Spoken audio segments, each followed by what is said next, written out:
भारत की वो जगह जहां पानी में बहता है सोना। जी हाँ दोस्तों, इस बात पर आपको चाहे यकीन हो चाहे ना हो, मगर भारत में एक ऐसी जगह भी मौजूद है जहां सोना किसी खदान से नहीं बल्कि नदी के पानी में बहता है। और यहाँ के कई लोग इस सोने को निकाल निकाल कर करोड़पति भी बन चुके हैं। कोई वक्त था जब भारत को सोने की चिड़िया कहा जाता था, क्योंकि भारत के कई पुराने मंदिरों में टनों के हिसाब से सोना और हीरे जवाहरात रखे हुए थे, जिसे अंग्रेज भारत से जाते वक्त अपने साथ ले गए थे। सभी सोने और हीरे हमारी भारत की ही खदानों और नदियों में पाए गए थे। आज भी भारत में वो नदी बहती है जिसके पानी में सोने के कण पाए जाते हैं। ये नदी झारखंड में रत्नगर्भा नामक जगह से बहती है।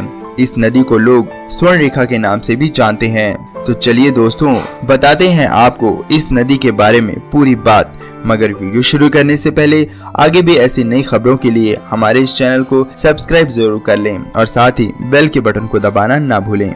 दोस्तों, स्वर्ण रेखा नदी सालों से रेत के कणों के साथ सोने के कण भी बहाती चली आ रही है। ये नदी मुख्य रूप से झारखंड, पश्चिम बंगाल और उड़ीसा के कुछ इलाकों में बहती है।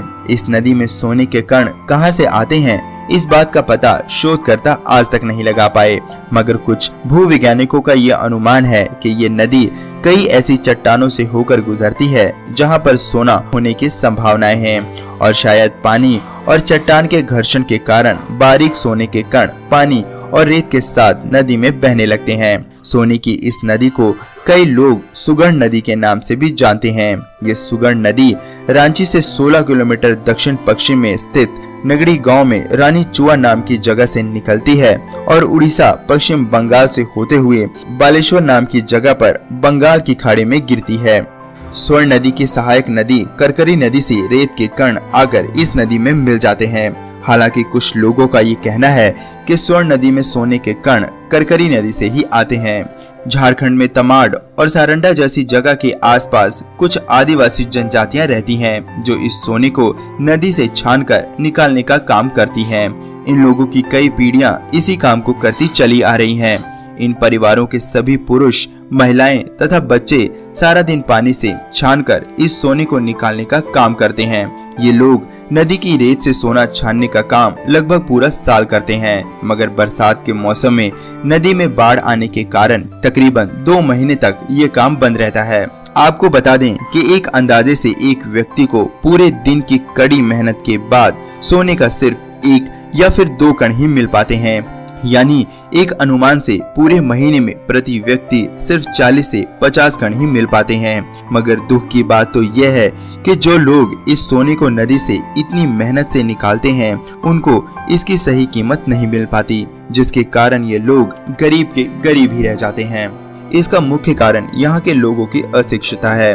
मगर जो व्यापारी इन लोगों से सोना खरीदते हैं वे बहुत ही जल्द अमीर बन जाते हैं, क्योंकि व्यापारी इन लोगों से इन कणों को 50 से 70 रुपए प्रति कण के हिसाब से खरीदते हैं और सोने की मार्केट में 500 से 700 प्रति कण के हिसाब से बेच देते हैं, जिसके कारण बहुत से व्यापारी बहुत जल्द करोड़पति बन गए हैं। आपको बता दें कि इस नदी के आसपास की मोरंग मिट्टी में भी सोने के कई कण पाए जाते हैं।